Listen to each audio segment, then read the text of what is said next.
देश में बेरोजगारी अपने चरम पर है। ये हम नहीं, हाल ही में आई एक नई रिपोर्ट ने इसका दावा किया है। इंटरनेशनल लेवल ऑर्गेनाइजेशन और इंस्टीट्यूट ऑफ ह्यूमन डेवलपमेंट ने मिलकर भारत की बेरोजगारी के संबंध में एक रिपोर्ट पेश की है, जिसके बाद से ये मुद्दा काफी गर्मा गया है। इस रिपोर्ट का नाम इंडिया एम्प्लॉयमेंट रिपोर्ट 2024 रखा गया है, जिसके अनुसार भारत के युवा अभी भी बेरोजगारी से जूझ रहे हैं।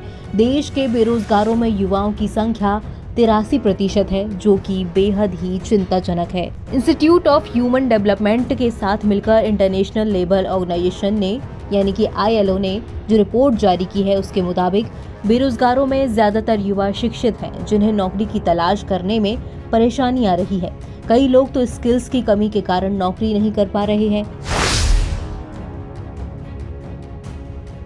रिपोर्ट के मुताबिक देश में साल 2000 से पढ़े लिखे बेरोजगारों की संख्या 35.2% थी, जो कि अब दोगुनी हो चुकी है। साल 2022 में पढ़े लिखे बेरोजगारों की संख्या बढ़कर 65% तक पहुंच गई है।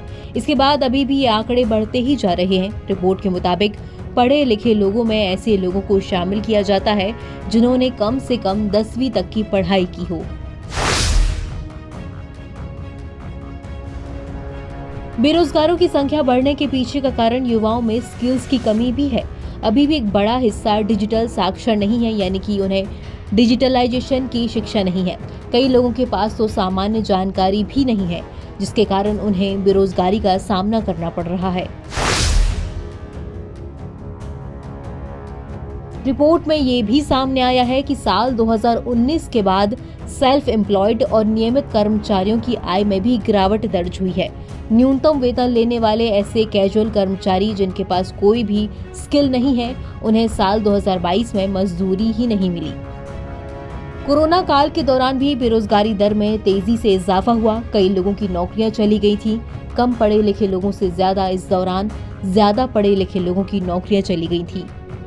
राज्यों की बात करते हैं जहां बेरोजगारी ज्यादा है।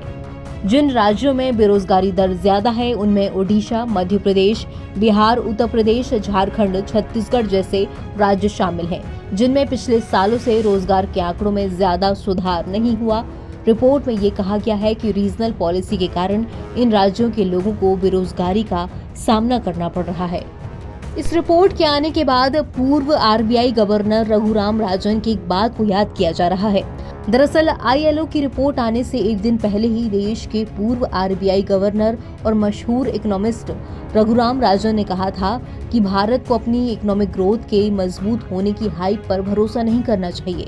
ऐसा करना उसकी बड़ी भूल होगी।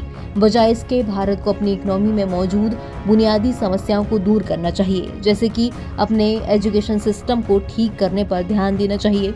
कुछ इसी तरह की बात ILO ने अपनी रिपोर्ट में कही है।